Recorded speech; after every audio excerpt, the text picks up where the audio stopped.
굿모닝 YTN 3부 이어갑니다. 숨진 서울 서희초등학교 교사의 49제인 오늘 전국의 초등학교 30곳이 임시 휴업하고 추모 집회를 진행합니다. 학습권 보장을 거론하며 공교육 멈춤의 징계 가능성까지 언급했던 교육부는 호소문을 발표하며 자세를 낮췄지만 교사들은 협박을 멈추고 사과하라고 목소리를 높였습니다. 기정훈 기자의 보도입니다. 숨진 교사가 일하던 서희초등학교 등 전국 30개 초등학교가 월요일 하루 임시 휴업합니다. 서희초에서는 유가족과 교육계 관계자들이 참석하는 추모제가 열리고 서울 여의도와 전국 교육청 앞에서도 동시다발적인 추모 집회가 열릴 예정입니다. 재량 휴업이나 단체 연가 등을 통한 이른바 공교육 멈춤에 대해 중징계도 가능하다던 교육부는 호소문을 발표하고 목소리를 낮췄습니다. 상처받은 교권을 신속히 회복하여 선생님들께서 더 이상 불안해하지 않고 교육에 전념하실 수 있도록 교육부와 시도교육청이 더욱 노력하겠습니다. 그러니 선생님들께서는 우리 학생들 곁에서 학교를 지켜주십시오. 인터넷 생중계 토론회도 열고 단체 행동 자제를 거듭 당부했습니다. 추모의 뜻에 반대하는 것이 결코 아닙니다. 헌법과 법률에서 정한 사회적 룰을 준수하고 이를 집행해야 할 법적 책임이 있는 정부이기 때문에 그렇게 할 수밖에 없다는 점을 이해해 주시기 바랍니다. 그러나 교사들은 징계를 협박했다며 날선 목소리를 냈습니다. 동료 교원의 사망으로 모든 교원이 침통해하며 교권 보호에 대해 논의하고 있는 와중에 교육부는 교사 징계로 겁박하며 교사를 분열시키고 있습니다. 그 어떤 표현의 양식도 형식도 처벌의 대상이 돼서는 곤란합니다. 안 됩니다.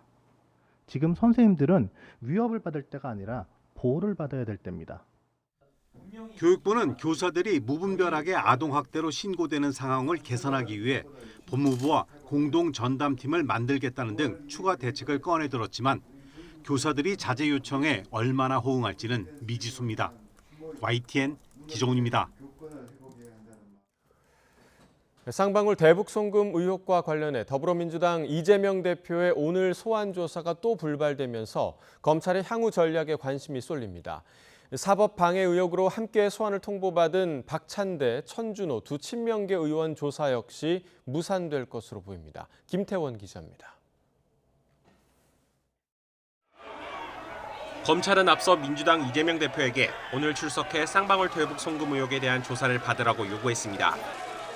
이재명 대표 측은 일정을 이유로 오전 2시간만 가능하다고 난색을 표했고 검찰이 거부하면서 조사는 결국 불발됐습니다. 끌려가지 않겠다는 검찰과 정치 탄압에만 혈안이라는 이 대표 측 기싸움이 팽팽한 상황에서 검찰은 한 차례 더 출석을 요구할 전망입니다. 이 대표 측이 국회 본회의가 잡히지 않은 오는 11일부터 15일 사이 출석하겠다고 예고한 터라 이날 중 하루가 될 가능성이 있습니다. 다만 보통의 피의자 출석과 조사에 관한 형사사법 절차에 응해달라며 이 대표 측 줄다리기를 특혜로 꼬집은 검찰은 출석 요구 시기에 대한 고심을 거듭하고 있습니다. 국민들은 일정한 기간을 정해서 소환 통보를 하고 거기에 대해서 본인이 할 말이 있으면 수사기관에 출석해서 충분히 입장을 밝힙니다. 그게 대한민국의 시스템입니다. 검찰은 이 대표 출석 전까지 확보한 증거와 진술 등을 토대로 혐의 입증과 구속영장 청구를 위한 완성도를 높일 계획입니다. 소환에 응한 이 대표가 성남FC나 대장동 의혹 등 앞선 검찰 조사와 마찬가지로 입장문으로 가름하고 말을 아낄 가능성에도 철저히 대비할 방침입니다. 특히 공소장이 한 달 반 만에 돈을 준 사람, 또 받은 사람, 받은 장소, 날짜 그 경위가 다 다르지 않습니까? 사법방해 의혹과 관련해서도 검찰은 수사회피와 증거인멸 가능성에 주목해 이 대표와 측근들을 압박하고 있습니다. 열쇠를 진 이화영 전 경기도 평화부지사 재판 지연이나 기록 유출 의혹과 관련해 박찬대, 천준호 두 핵심 친명 의원이 수사선상에 올라 있습니다. 다만 이들 역시 이 대표와 마찬가지로 오늘 검찰 출석을 요구받았지만 모두 나가지 않겠다고 밝혀 조사는 사실상 무산됐습니다. 정점으로 향해 가는 검찰 수사에 다른 변수도 있습니다. 바로 이 대표의 단식입니다. 장기간 단식으로 건강이 악화할 경우 대면 조사가 지연될 수 있기 때문입니다. 검찰 관계자는 원칙적으로 일체 고려 없이 수사할 계획이라면서도 단식에 따른 건강 상태가 현실적인 걸림돌이 될 수 있다는 걸 숨기지 않았습니다. 검찰은 이 대표 조사를 마치는 대로 백현동 의혹과 묶어 구속영장을 함께 청구하는 방안에 무게를 두고 있는데 이 대표 측 행보가 9월 구속영장 청구라는 검찰 타임테이블에 어떤 영향을 미칠지 주목됩니다. YTN 김태원입니다. 검찰이 화천대유 대주주 김만배 씨가 거액을 출연해 대장동 개발 사업에 도움이 될 언론재단을 만들고 이사장직에 신학림 전 언론노조 위원장을 안치려 했다는 진술을 확보한 것으로 확인됐습니다. 서울중앙지방검찰청은 최근 대장동 개발 사업 관계자에게서 재작년 3월쯤 100억 원을 출연해 신 전 위원장을 이사장으로 하는 언론재단을 만들겠다고 하는 말을 김만배 씨에게 직접 들었다는 진술을 확보했습니다. 이 관계자는 대장동 사업에 도움을 줄 수 있는 언론사를 인수하려다 실패하자 이를 대신해 언론사에 영향력을 미칠 조직을 만들려고 한 것이라고 검찰에 진술한 것으로 파악됐습니다. 추미애 전 법무부 장관이 단식 나흘째를 맞은 이재명 대표의 투쟁 천막을 찾아 무도한 세력에 대해 힘을 합쳐서 돌파해야 한다는 의지를 보여주었다며 격려했습니다. 추 전 장관은 어제 국회 본관 앞 이 대표 단식 투쟁 천막에서 현재 상황이 정말 비현실적이고 악몽 같다면서 윤석열 대통령이 이념을 말하지만 따지고 보면 이념은 없고 적을 가리켜 이념이라고 착각하고 있다고 주장했습니다. 이복현 금융감독원장이 오늘 국회 정무위원회 전체 회의에 출석해 라인펀드 특혜성 환매 의혹 관련 입장을 밝힐 것으로 보입니다. 오늘 회의에선 금감원이 최근 발표한 더불어민주당 김상혜 의원의 특혜성 환매 의혹 관련 질의가 이어질 전망입니다. 앞서 금감원은 라인펀드에서 김 의원과 일부 기업이 특혜성 환매를 받았다고 발표했습니다. 더불어민주당이 일본 후쿠시마 원전 오염수 방류 반대 입장을 담은 이재명 대표 친서를 런던 협약 당사국에 보내며 국제 여론전에 본격 시동을 걸었습니다. 국민의힘은 외교 자해 행위라며 강하게 반발했는데 오염수와 무관한 물고기 폐사 사진을 올린 유튜버를 고발하며 가짜뉴스에도 적극 대응하고 있습니다. 보도에 이준엽 기자입니다. 후쿠시마 원전 오염수 방류 반대 입장을 담은 민주당 이재명 대표의 친서는 나흘째로 접어든 단식 투쟁 천막에서 공개됐습니다. 다음 달 해양 쓰레기 투기 방지 국제협약, 런던 협약 의정서 총회를 앞두고 88개 당사국 정상들의 친서를 보내기로 한 겁니다. 육지에서 1km 길이 터널을 바다까지 뚫어 오염수를 방류하는 건 인공해양 구조물을 통한 쓰레기 등 오염물질 투기를 금지한 런던 협약 위반이라며 일본 입장을 정면 반박했습니다. 국제사회가 일본의 그릇된 행동을 멈추고 해양 안전과 생태계 보존의 뜻을 모으는 계기가 되기를 바랍니다. 민주당은 또 미중일 패널이 참석하는 국제 공동회의를 개최하고 의원 친선협회를 통해 각국 의회의 내용을 전달하는 등 국제 여론전에 총력을 기울일 방침입니다. 우리 정부가 오염수를 오염 처리수로 바꿔 부르는 방안을 검토하는 것을 거듭 일제강점기 창씨개명에 빗대며 맹공을 퍼붓기도 했습니다. 이에 국민의힘은 민주당이 국정 발목 잡기도 모자라 이제는 외교 자해 행위까지 저지른다면서 강하게 반발했습니다. 대한민국 국격을 떨어뜨리고 온갖 괴담, 가짜뉴스를 퍼뜨리며 정치적 득실 계산에만 매몰된 민주당이 어디서 국가와 민생을 입에 올리느냐며 이재명 대표 단식과 민주당을 싸잡아 비판했습니다. 과학과 데이터가 엄연히 존재하는데 이를 무시하고 오직 국내 정치를 위해 외교적 망신까지 자처하는 국민의힘 법률단은 괴담 유포 유튜브 채널을 경찰에 고발하기로 했다며 가짜뉴스 대응에도 압박 강도를 높이고 있습니다.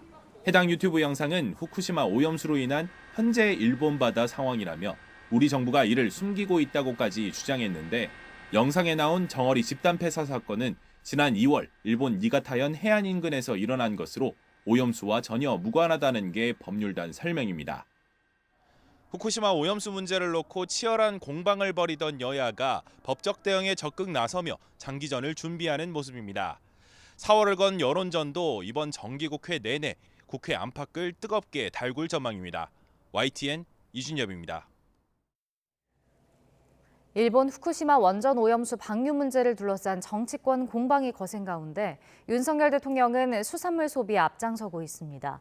대통령실 구내식당에는 이번 주에도 수산물 메뉴가 오르는데 국민 불안감을 해소하고 수산업계 피해도 막기 위해 정면 돌파에 나선 모습입니다. 보도에 조은지 기자입니다. 일본이 후쿠시마 오염수 방류를 시작하고 일주일 되는 날 윤석열 대통령은 노량진 수산시장을 찾았습니다. 이곳을 대통령이 방문한 건 개장 96년 만에 처음인데 윤 대통령은 조금이라도 상인들 힘이 나면 좋겠다며 우럭과 꽃게, 전어를 샀습니다. 그래도 몇 개 사다가 된장도 조금 풀고. 참모들과 제철 수산물로 오찬도 했는데 윤 대통령이 우럭탕 한 그릇을 비우고 국물까지 추가했다고 대통령실은 전했습니다. 우리 수산물을 안심하고 마음껏 먹자는 메시지를 주기 위해 대통령이 앞장서는 겁니다. 대통령실의 이번 주 구내식당 메뉴에도 수산물이 빠지는 날은 없습니다. 용산의 모든 직원과 취재진이 먹는 식탁에 오징어와 코다리, 우럭 등 5일 내내 수산물 반찬이 오를 예정입니다. 대통령실은 다음 주 금요일 김명수 대법원장 퇴임 기념 오부요인 만찬을 비롯해 용산과 한남동 관저에서 열리는 식사에는 우리 수산물을 적극 활용할 계획입니다. 손수 먹고 손님에 대접하는 차원을 넘어 윤석열 정부가 사실상 처음 짠 내년 예산안에도 오염수 방류 관련 비용을 마련했습니다. 국산 수산물을 국민들께서 안심하고 드실 수 있도록 관련 예산을 총 7,400억 원 수준으로 대폭 확대하겠습니다. 대통령실은 오염수 관련 가짜뉴스가 줄고 괴담도 힘을 잃었다고 판단하고 있습니다. 하지만 국민 불안감 해소 차원에서 용산의 수산물 식탁은 당분간 이어질 것으로 보입니다. YTN 조은지입니다. 중국이 세계무역기구 WTO에 일본산 수산물 수입 금지 조치를 통보한 것과 관련해 일본이 WTO에 수입 금지 철회를 요구할 방침입니다. 이번 중국의 조치를 계기로 오염수 해양 방류를 비판하는 중국에 대한 대응을 한층 강화할 것으로 알려졌습니다. 김선희 기자가 보도합니다. 일본 정부가 중국의 일본산 수산물 수입 금지 조치를 세계무역기구 WTO에서도 다룰 방침이라고 요미우리 신문이 보도했습니다. 신문은 중국이 WTO에 일본산 수산물 수입 전면 중단 조치를 통보한 만큼 일본도 WTO에 즉각 철회를 요구할 계획이라고 전했습니다. 중국은 공중생명과 건강을 지키기 위한 긴급 조치라며 WTO에 일본산 수산물 수입을 중단할 것이라고 통보한 상태입니다. 声称对日本核污染水排海计划满意的美国，今年上半年，美国减少了从日本进口龙鳞水产。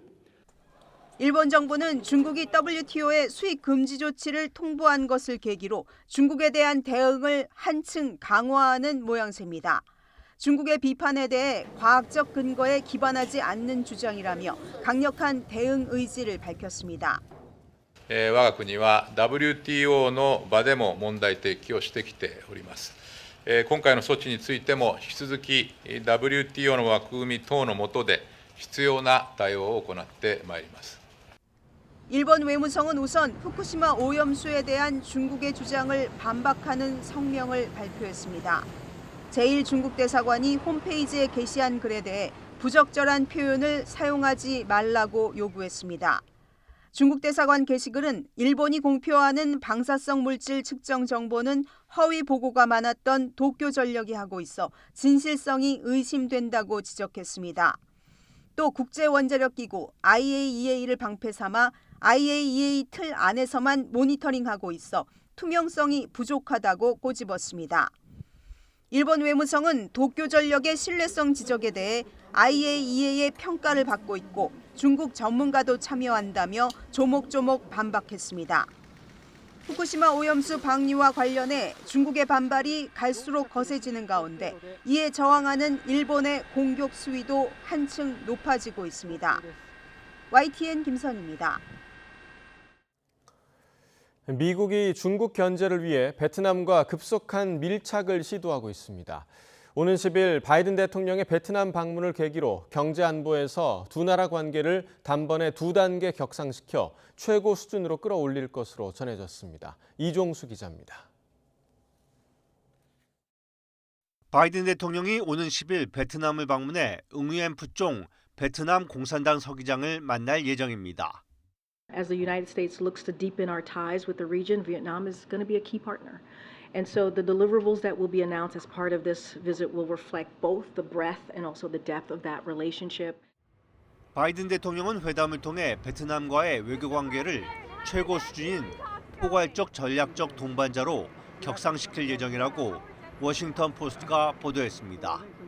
10년 전 오바마 당시 대통령이 베트남을 방문해 포괄적 동반자 관계를 구축했는데 이번에 한꺼번에 두 단계를 격상시킨다는 겁니다. 경제문화 협력을 넘어서 군사안보 분야까지 손을 맞잡는 최고 파트너가 되는 겁니다. 중국과 영유권 분쟁을 벌이고 있는 베트남에 미국은 자국 항공모함을 입항시키고 합동 군사훈련을 할 것으로 전문가들은 예상했습니다. 무기 판매도 늘릴 것으로 보고 있습니다. 반도체와 AI 등 첨단 기술 개발에 집중하고 있는 베트남에 대한 미국의 관련 지원도 예상됩니다. 하지만 미국과 관계가 최고 수준으로 격상되더라도 베트남이 바로 중국에 등을 돌리지는 않을 것이란 분석이 나옵니다. You could see that Vietnam is very carefully calibrating its relationship with both Washington and Beijing in order to maintain its balanced approach.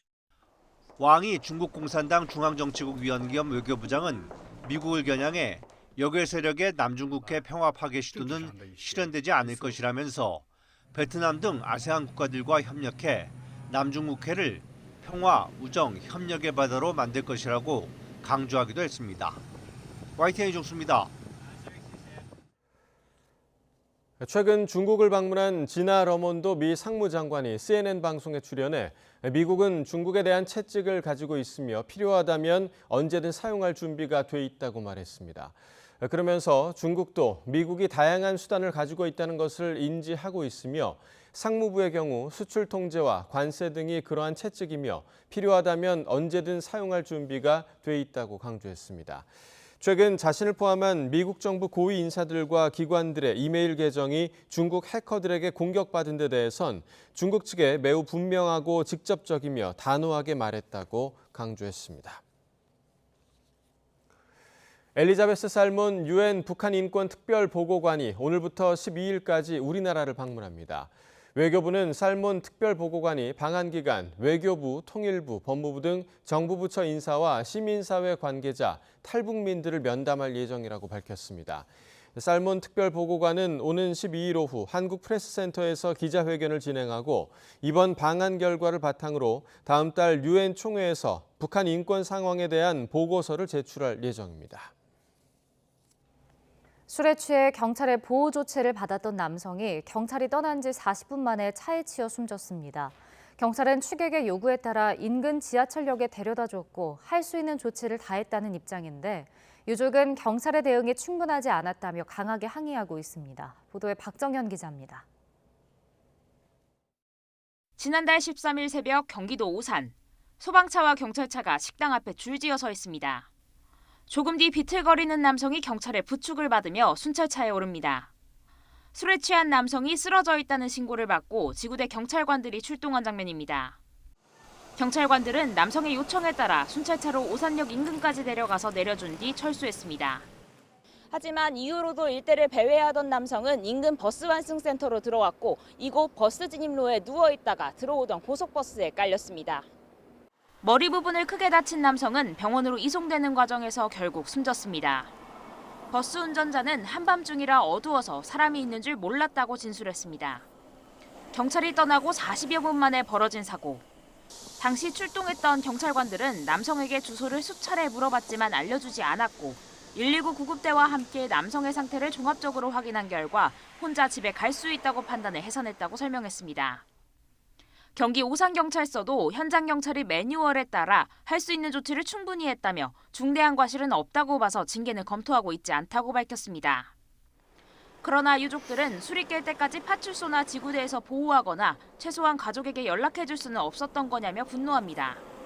차에다가 두거나 아니면 인근 지구대 안에다만 둬가지고 가족이나 회사에다가 연락이라도 해줘가지고 할 수 있었으면은 시민들을 지키는 경찰관들이 최소한의 그런 거라도 해야 되지 않나. 지난 겨울에도 경찰이 술에 취한 60대 남성을 한파 속에 집 앞에 두고 떠나 사망하게 하거나 거리에 쓰러진 취객을 그대로 방치해 차에 치여 숨지게 하는 일이 잇따랐습니다. 현재 국회에는 경찰의 주치자 대응과 관련해 보호시설을 신설하고 필요할 경우 의료기관으로 옮길 것을 명시하는 내용의 법안이 발의돼 있습니다. YTN 박정현입니다. 정부가 규제로 사업 어려움을 겪고 있는 스타트업 등 기업 고충을 듣기 위한 이른바 규제 뽀개기 행사를 진행했습니다. 모빌리티, 이동수단 분야 기술 보유 기업과 현직 법조인이 모여 모의 재판을 열었습니다. 보도에 최기성 기자입니다.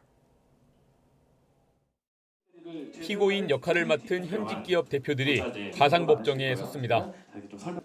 실제 발생하지 않았지만 일어날 수 있는 상황을 가정했습니다. 전기차 폐배터리를 재활용하는 한 회사는 폐배터리 10개를 공장에 보관한 이유로 재판에 넘겨졌습니다. 법정 보관 기간인 30일보다 303일을 초과한 334일을 보관을 해서 폐기물 처리업자의 준수사항을 위반한 범행에 대하여 회사 측은 수명이 70% 이상 남은 폐배터리를 쓰레기와 똑같이 취급해서는 안 된다고 맞섰습니다. 보관 의무 위반 등을 이유로 이와 같이 형사처벌하는 것은 지나친 확장 해석에 따른 것이고 형벌법규는 의미가 명확하여야 한다는 명확성의 원칙을 위반하였습니다. 한 배달 로봇 개발 회사는 사고 예방 목적으로 촬영한 행인 영상을 인공지능 학습에 활용했다가 개인정보보호법을 어긴 혐의로 기소됐습니다. 저희가 특정 개인을 식별해서 사실 어떠한 데이터도 얻어서 이득을 취할 것이 없습니다. 보다 안전한 자율주행 시스템을 구현하고 또 로봇 인간 상호작용을 구현하기 위함이었습니다. 소형 수소 선박을 만드는 회사는 현행 기준을 물리적으로 충족할 수 없어 건조검사 자체를 받지 못한다고 말합니다. 공단이 소형 수소 연료전지 추진 선박의 검사를 현재 할 수 있는지도 의문입니다. 일단 공단은 현재까지 소형 수소 연료전지 추진 선박의 검사를 해본 경험 자체가 없습니다. 이번 모의 재판은 풀어야 할 쟁점을 살펴보기 위한 자리인 만큼 판결을 내리진 않았습니다. 현장의 목소리를 많이 담아 관계 부처에 전달을 하는 일을 하기 위해서 진행하고 있습니다. 혁신을 저해하는 규제! 중기부는 규제 해소를 위해 이 같은 행사를 2달에 한 번꼴로 열 예정이라고 전했습니다. YTN 최기성입니다.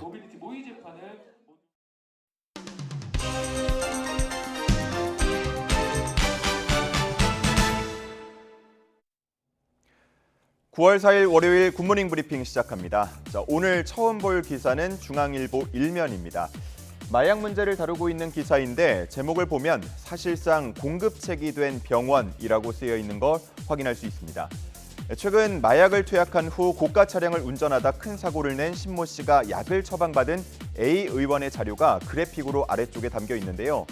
보면은 마약류당 연도별 처방량이 나와 있습니다. 아래쪽부터 과거 그리고 위로 최신으로 올수록 위쪽이 되겠는데 프로포폴을 포함해서 디아제팜, 미다졸람 등 처방량이 해가 갈수록 급증하는 걸 볼 수 있습니다. 범정부 차원에서 마약과의 전쟁을 펼치고 있지만 의료인들의 마약 범죄는 사실상 사각지대에 방치된 것 아니냐는 지적이 나오는 이유입니다. 문제는 의사들의 마약 공급과 셀프 처방, 투약 등 혐의는 포착하기도 또 입증하기도 매우 어렵다는 점인데요. 혐의점이 있더라도 병원 측에서는 환자들이 아프다고 해서 처방을 해준 건데 알고 보니 꾀병으로 속였더라. 오히려 우리가 피해자다라고 나오기 때문입니다. 전문가들은 마약류 문제를 근본적으로 해결하기 위해서는 공급 차단에 집중해야 하는데 따라서 의료기관 점검에도 감시망을 더 촘촘히 할 필요가 있다는 의견을 제안하고 있습니다. 두 번째 기사 보겠습니다. 다음은 한국일보 기사입니다. 지난달 30일에 외국인 강도가 사설 환전소에 침입해서 8,000달러, 약 1,000만 원을 빼앗아서 달아나는 일이 있었습니다. 당시 환전소에는 업주인 60대 여성만 홀로 있었기 때문에 속수무책으로 당할 수밖에 없었는데요. 이와 비슷한 일이 최근에 또 발생하기도 했습니다. 거액의 현금을 취급하는 사설 환전소가 범죄의 표적이 된 것 아닌지 걱정이 커지고 있는 분위기인데 환전소는 대부분 혼자 운영하는 곳이 많고 또 일부 쇠창살과 투명 가림막이 보안 대책의 전부라고 할 수 있습니다. 일부 민간 경비업체와 계약을 맺은 경우도 있지만 1, 2분 만에 벌어지는 범죄에 대처하기에는 한계가 있다는 평가가 나옵니다. 따라서 일각에서는 경찰과 한라인 신고 체계를 구축하는 등 유사 범죄를 막을 개선책이 필요하다는 의견 함께 전하고 있었습니다. 자, 이제 내일 모레입니다. 6일이 되면 2024학년도 9월 모의평가가 실시됩니다. 이른바 킬러 문항 배제 방침이 본격 적용될 것으로 보여서 관심이 집중되고 있는데 이번 모의평가에는 총 47만 5천여 명의 수험생이 지원했습니다. 이 중에서 재학생은 37만 1천여 명, 78.1%였고요. 재수, 삼수 등 N수생이 21.9%를 차지했습니다. N수생 비율은 관련 통계 집계 이후 최고치라고 하는데 본 수능에서는 더 높아질 것으로 전망되고 있습니다. 전문가들은 킬러 문항 배제 방침에 수능을 재도전하려는 사람들의 부담이 완화됐고 통합 수능의 영향으로 인문 계열로 교차 지원했던 이과 학생들이 다시 상위권 대학으로 진학하고자 응시하려는 움직임을 보이고 있다고 분석합니다. 이런 가운데 최근에 이른바 스카이 대학에 다니는 학생들의 중도 탈락자가 꾸준히 증가세를 보인다는 기사도 함께 실려 있었는데 2018학년도 1,300여 명에서 작년에는 2,100여 명까지 늘었습니다. 이 중에서 자연계열 중도 탈락자들은 의학계열 진학과 관련이 있을 거라고 전문가들은 분석하고 있습니다. 이제 이틀 남은 9월 모의평가, 킬러 문항을 빼고도 어떻게 하면 변별력을 확보할 수 있을지가 큰 관심을 모으고 있는데 EBS가 직접 분석도 내놓는다고 하니까 곧 확인할 수 있겠습니다. 자, 오늘 볼 마지막 기사입니다. 동아일보 기사인데요. 이 제목을 보면 자율주행 택시 응급차를 막아서 환자가 숨졌다라고 쓰여 있습니다. 미국 캘리포니아주 샌프란시스코는 세계 최초로 24시간 자율주행 택시 주행을 허용했습니다. 그런데 최근 환자를 태운 응급차를 자율주행 택시 2대가 막아서면서 환자가 병원으로 이송되는 시간을 늦추는 일이 있었습니다. 해당 환자 끝내 사망 선고를 받았는데요. 지연된 시간 자체는 90초 정도였지만 자율주행차가 응급차의 경로를 방해했다는 사실이 알려지면서 비판 여론이 커지고 있습니다. 이 밖에도 긴급 출동하던 소방차와 충돌하는 일까지 발생했는데 결국 시당국은 관련 규정을 재검토하기로 했습니다. 추가 규제 방안이 핵심적으로 다뤄질 걸로 전해지자 자율주행 택시업계에서는 예의주시하는 분위기인데요. 더 이상의 규제는 받아들일 수 없다는 입장을 보이고 있는 만큼 이 문제가 어떻게 결론 날지 주목됩니다. 지금까지 굿모닝 브리핑이었습니다.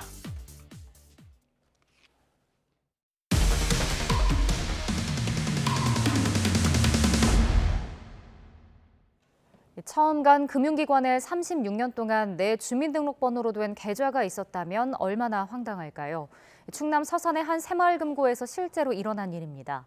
그런데 금고 측은 고객에게 제대로 설명하지 않고 은근슬쩍 넘어가려고 했고 돈이 들어있던 누군가의 계좌를 주인 허락도 없이 명의 변경해버렸습니다. 양동훈 기자가 단독 보도합니다.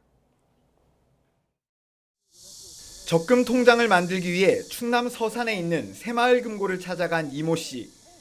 새마을금고 방문은 살면서 처음인데 통장 가입 과정에 전화번호와 주소, 이름 등 개인정보를 수정한다는 카카오톡 메시지를 계속 받았습니다. 금융사업자 괜찮다. 그래서 이거 나오면 찝찝하다. 그러면서 이제 종료가 된 거예요. 뒤늦게 이유를 알게 된 이 씨는 어이가 없었습니다. 지난 1987년 정모 씨라는 사람이 가입한 출자금 회원 계좌에 무슨 일인지 몰라도 이 씨 주민등록번호가 등록돼 있었습니다. 그러니 이 씨 주민등록번호를 검색하자 정 씨의 회원 정보가 나왔고 직원이 문제를 확인해 이름과 주소 등 개인정보를 이 씨 걸로 바꾸면서 정보 변경 문자를 받았던 겁니다. 당연히 그간 정 씨 명의로 이뤄진 금융거래들이 모두 이 씨가 안게됐습니다.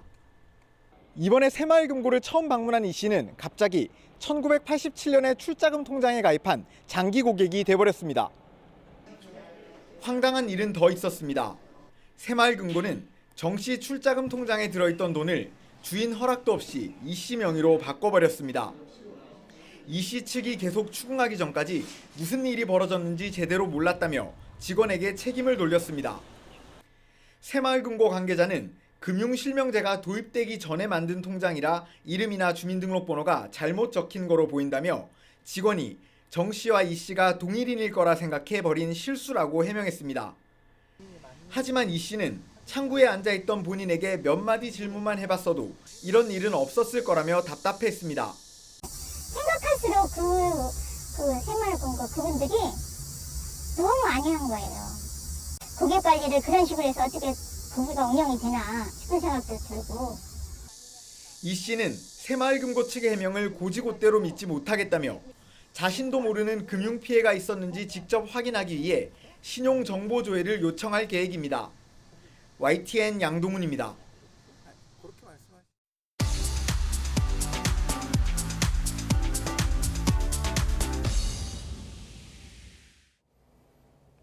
경제 소식을 빠르고 친절하게 전달해 드립니다. 오늘 굿모닝 경제는 UME 한양대학교 경제금융대학 교수와 함께하겠습니다. 어서 오세요. 어서 오십시오.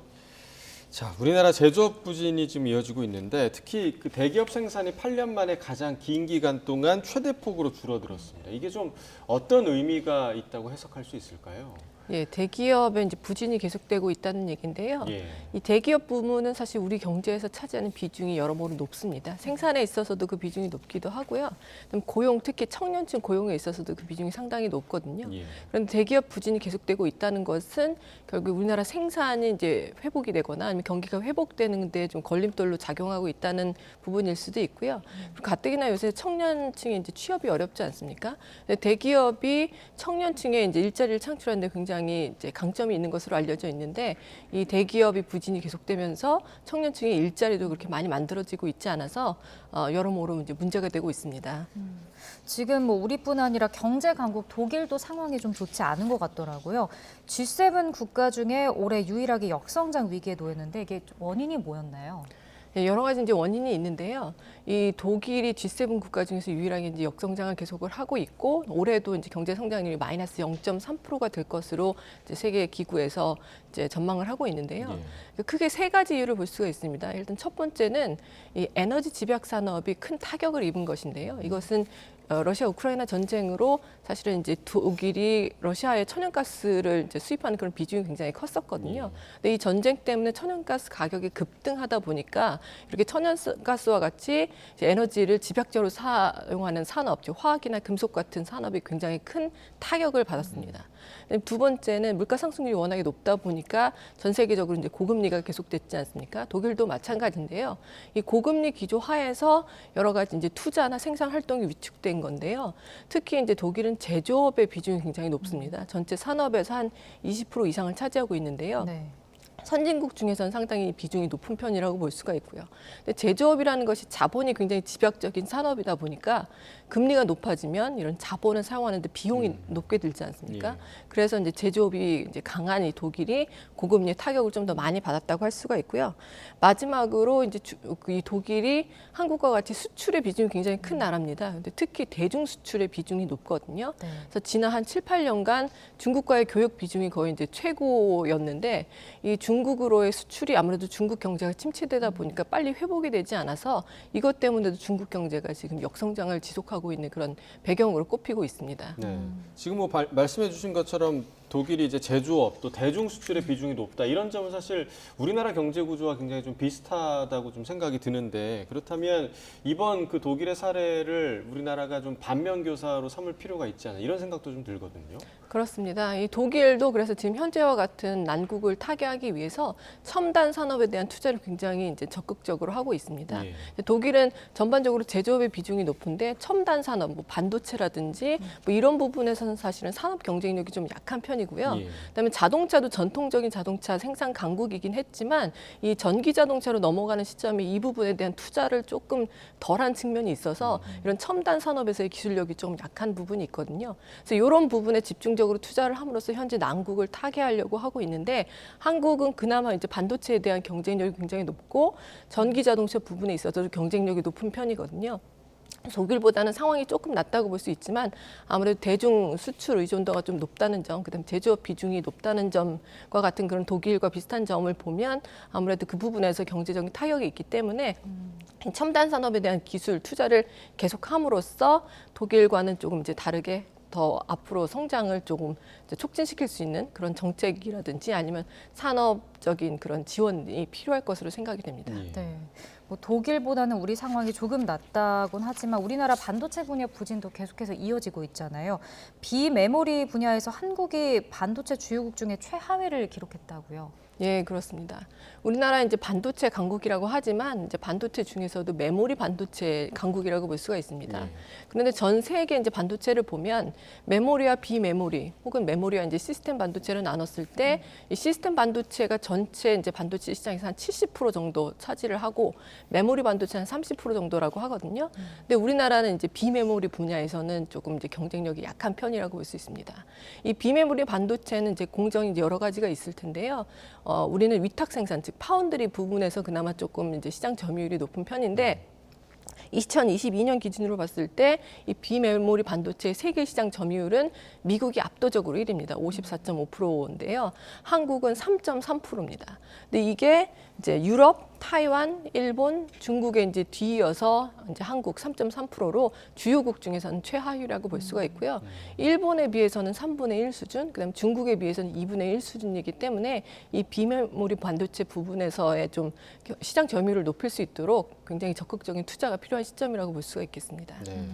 그 메모리 분야의 그 반도체 기업들이 요즘은 고대역폭 메모리에 좀 주목을 하고 있더라고요. 이게 그 인공지능에 들어가는 그 메모리를 말하는 건가요? 예, 그렇습니다. 우리가 일반적으로 이제 메모리 반도체의 D램을 많이 얘기를 하는데요. 이 D램 여러 개를 수직으로 연결한 것이 바로 이제 고대역폭 반도체라고 할 수가 있는데요. 흔히 이제 HBM이라고 부르거든요. 이 HBM은 굉장히 이제 데이터 처리 속도가 그냥 일반적인 D램에 비해서 굉장히 높겠죠. 그래서 이 D램이 이 HBM이 이 AI 칩에 많이 사용이 되는데요. 우리가 AI 칩 하면은 이제 생각나는 업체가 바로 엔비디아겠죠, 미국에. 이 엔비디아에 우리가 이제 HBM을 이제 납품을 하는데요. SK 하이닉스가 그 중에 하나고요. 최근에 삼성전자가 이 엔비디아 공급 계약을 체결을 했습니다. 그래서 엔비디아에 삼성전자도 이제 진출을 하게 됐는데요. 이 HBM이 아무래도 집적도가 높은 이제 반도체다 보니까 아무래도 부가가치가 일반적인 D램에 비해서는 좀 더 높고요. 그다음에 이 삼성전자와 SK 하이닉스가 아무래도 이 AI 때문에 이 칩 수요가 굉장히 높은 엔비디아에 납품을 하게 됐다는 것으로 인해서 물론 SK 하이닉스는 이전부터 납품을 하고 있었습니다. 그래서 삼성전자도 이제 납품을 하게 됨으로써 이 분야에서 상당히 이제 매출이 늘어날 것으로 예상이 되고요. 특히 삼성전자 같은 경우는 이제 하반기에 납품을 시작하면 내년 상반기 정도에는 실적이 굉장히 이제 나타날 것으로 보이기 때문에 이제 하반기에 조금 이제 반도체 경기가 약간 회복이 되면서 내년 상반기쯤에는 본격적으로 그런 실적이 개선되는 흐름이 나타날 것으로 생각이 됩니다. 네. 자, 이어서 중국 소식도 보겠습니다. 부도 위기에 놓였던 부동산 업체죠. 비구이 위안이 회사채 상환 기간을 연장받았는데 좀 급한 불은 끈 거라고 보면 되나요? 예, 그렇습니다. 이 중국의 비구이 위안이 발행을 했던 회사채가 9월 2일 이제 만기가 돌아온 회사채들이 있었습니다. 이 회사채가 약 7천억 원 정도 규모라고 볼 수가 있는데요. 이 7천억 원 규모의 회사채 상환을 좀 연기를 해달라라고 이제 비구이 위안이 요청을 해서 이 채권단에서 이제 투표를 했죠. 그래서 이게 통과가 돼서 2026년까지 상환을 좀 연기받게 됐습니다. 그래서 급한 불은 껐다고 볼 수 있는데요. 사실 지난달 초에 이제 외화 채권이죠. 한 290억 원 정도의 이자를 갚지 못해서 비구이 위안이 이제 디폴트 위험이 굉장히 가중이 되는 그런 상황이었는데 급한 불은 껐다고 볼 수가 있지만 내년 초까지 또 도래하는 채권 이제 원리금이 또 2조 8천억 원 정도 됩니다. 그래서 급한 불은 껐지만 앞으로도 줄줄이 만기가 도래하는 그런 이제 채권 원리금이 있기 때문에 긴장의 끈을 놓을 수는 없는 상황이고요. 그래서 이제 비구이 위안이 전체 자산에 비해서는 그래도 이 당장 도래하는 채권 원리금 그렇게 크진 않지만 아무튼 부동산 경기가 중국에 계속 좋지 않기 때문에 당분간은 이런 비구이 위안의 상황이 갑자기 좋아질 그런 가능성은 별로 높지가 않다고 볼 수가 있겠습니다. 네. 계속해서 이제 중국 경제에 대한 불안감이 제기되고 있는데 뭐 중국 정부는 당연히 이제 진화에 나설 수밖에 없겠는데 여전히 뭐 앞으로를 낙관할 수는 없는 그런 상황이겠죠. 예, 그렇습니다. 부동산 경기 회복을 위해서 이제 정부도 조금 나서고 있긴 합니다. 그래서 주택담보대출의 금리를 낮춘다든지 하는 방향으로 정책적인 지원을 하고 있긴 하지만 그게 아주 적극적이라고 볼 수는 없는 게요. 사실 중국의 부동산 경기가 좀 과열되어 있고 그다음에 주택 부족이라든지 아니면 여러 가지 건설이 공급 과잉이라는 그런 문제점이 지적이 되면서 사실 2021년, 20년부터 중국에서는 이런 부분을 좀 잡기 위해서 선제적으로 조치를 했고 그것 때문에 사실 부동산 경기가 좀 안 좋아지기 시작한 것이거든요. 따라서 아주 적극적으로 한다는 것은 다시는 그 부동산의 거품을 다시 또 재차 불을 지필 수 있는 것이기 때문에 아주 적극적으로 나설 수 없는 측면도 있고 또 지방 정부의 부채가 많이 쌓여서 지방 정부가 어떤 부동산 경기를 부양할 수 있는 그런 여력도 크지 않다는 것이 문제입니다. 네, 자 마지막으로 주요 경제 일정도 좀 살펴보겠습니다. 이번 주에는 어떤 일정들이 있나요? 예, 우리나라 같은 경우는 이제 소비자 물가지수 상승률이 발표가 됩니다. 8월달 소비자 물가지수 상승률은 지난달에 이제 2.3%로 전년 동월 대비 굉장히 낮은 이제 수치를 보여줬는데 이게 조금 더 반등할 것이라는 우려가 있거든요. 그래서 얼마만큼 반등을 할지가 좀 관심사고요. 그다음에 7월 국제 수지, 즉 경상 수지라든지 이런 수치들이 또 발표가 될 예정입니다. 해외를 보면 이제 미국의 경우에 연방준비제도 베이지북이 발표가 되는데요. 이것은 12개 지역 연준에서 여러 가지 이제 경제 현황들에 관한 정보와 자료를 수집한 것을 집대성한 그런 보고서라고 볼 수가 있는데 이게 향후 이제 그 미 연준의 기준금리 결정에 굉장히 중요한 정보를 제공할 것이기 때문에 이 부분에도 이제 주목이 되고 있고요. 그다음에 주간 신규 실업보험 청구자 수라든지 고용 추세 지수도 발표가 되면서 미국의 고용시장 상황에 대해서도 우리가 좀 더 정확한 정보를 알 수가 있을 것입니다. 네. 자, 여러 지표들 주목해야 할 한 주가 될 것 같습니다. 굿모닝 경제 여기까지 듣겠습니다. 유혜미 교수와 경제 이야기 나눠봤습니다. 고맙습니다. 고맙습니다.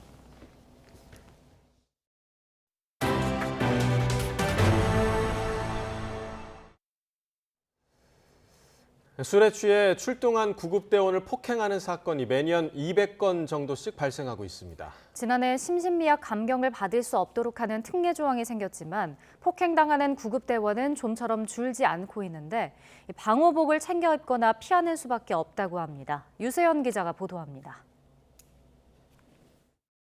구급대원 이모성 씨는 재작년 길에 남성이 쓰러져 있다는 신고를 받고 응급 출동했다가 봉변을 당했습니다. 술에 취해 있던 남성이 임 씨를 밀치고 폭행해 타박상을 입은 겁니다.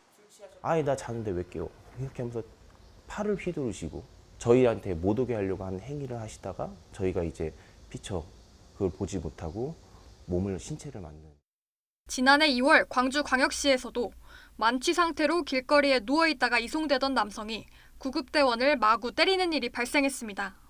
비좁은 구급차 안이라 대원은 주먹 세례를 피할 수도 없었습니다.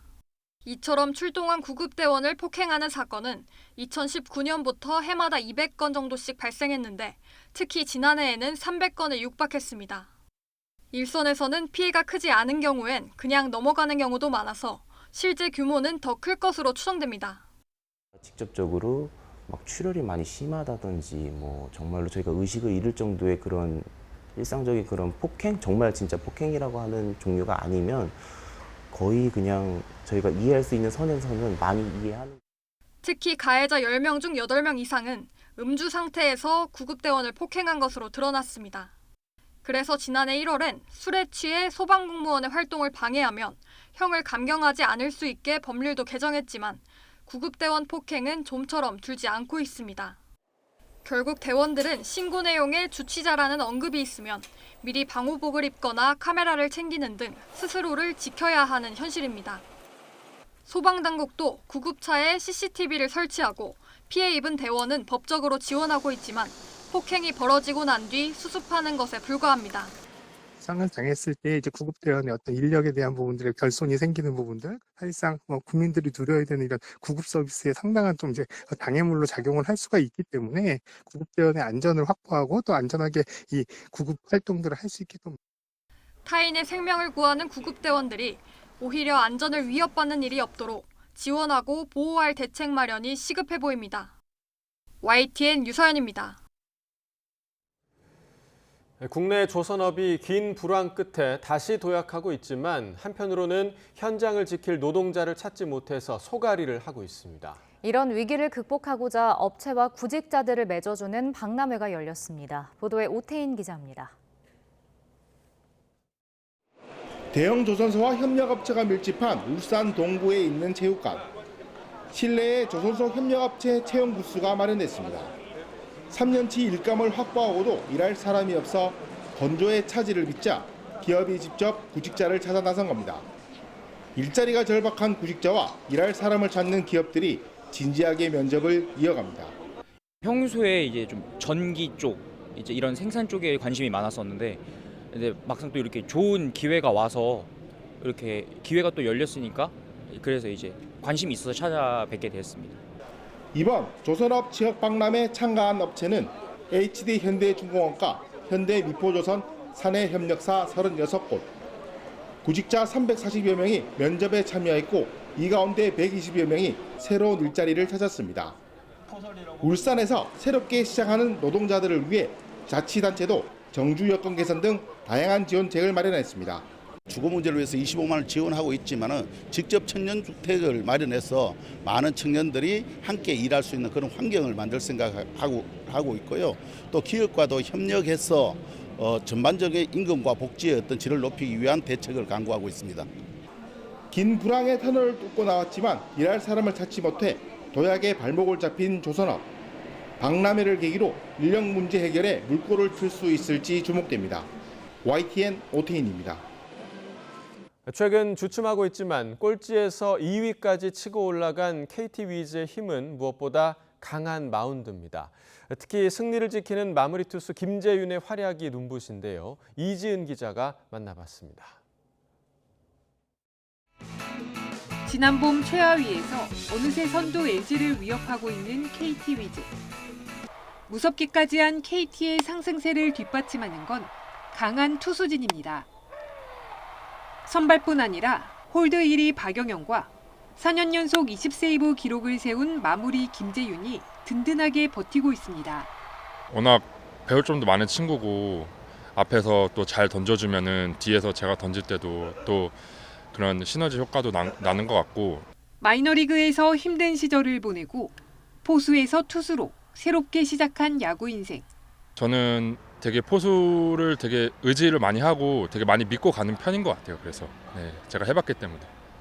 순탄치 않았던 과정은 김재윤을 더욱 단단하게 만들었습니다.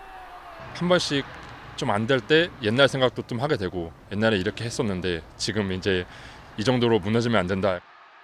묵직한 직구만큼이나 팀에서의 존재감이 큰 KT의 수호신. 잘 못 던졌을 때 뭐 크게 신경 쓰지 말라고 어차피 마무리는 너다. 약간 이런 되게 힘 있는 말씀을 해주세요.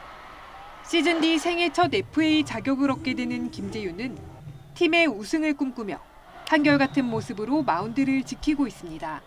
부상 없이 일단 한 시즌을 잘 치르고 그다음에 포스트 시즌 올라가서 우승을 하는 게 제 그래도 마지막 목표인 것 같습니다.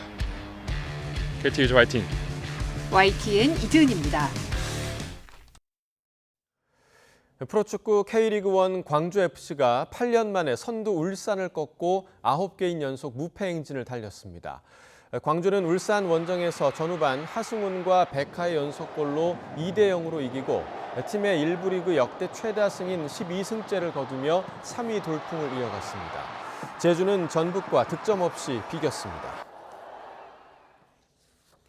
여자 프로농구 지난 시즌 통합 우승팀 우리은행이 박신자컵 국제대회 결승전에서 일본 도요타에 72대 65로 져 아쉬운 준우승을 차지했습니다.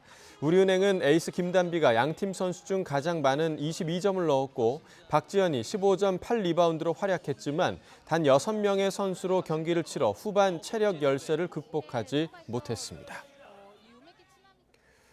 프랑스의 한 일간지가 올여름 프랑스에서 열린 전 세계 유명 가수들의 공연 중 블랙핑크의 7월 앙코르 공연을 최악의 공연으로 평가했습니다. 르 파리쟁은 올해 5월부터 지난달까지 프랑스에서 열린 유명 가수들의 공연을 자체 평가한 결과 이같이 선정했다고 보도했습니다. 르 파리쟁은 당시 콘서트에 대해 안무가 너무 교과서적이었고 멤버 간 소통이 부족해 보였으며 멤버들을 포착해 보여주는 비디오 영상이 지저분했다고 비판했습니다. 미국 공화당 대선 후보 경선 주자인 니키 헤일리 전 유엔 대사가 미치 매코널 공화당 상원 원내대표의 건강 이상 징후와 관련해 또다시 고령 정치인의 정신 감정을 거론하고 나섰습니다. 헤일리 전 대사는 미국 CBS 방송에 출연해 75세 이상 정치인의 정신감정 필요성을 거듭 지적하며 그들은 젊은 세대에게 자리를 물려줄 필요가 있다고 말했습니다. 이어 그들을 폄하하려는 게 아니라면서도 올해 81세인 매코널 원내대표와 83세인 낸시 펠로시 전 연방 하원 의장 등을 거론하며 이들이 대체 언제 자리에서 물러날 것인가라고 비판했습니다. 몽골을 방문 중인 프란치스코 교황이 중국 국민을 고귀한 국민이라 칭하며 중국 정부에 가톨릭 신자들에 대한 종교 제한 완화를 촉구했습니다.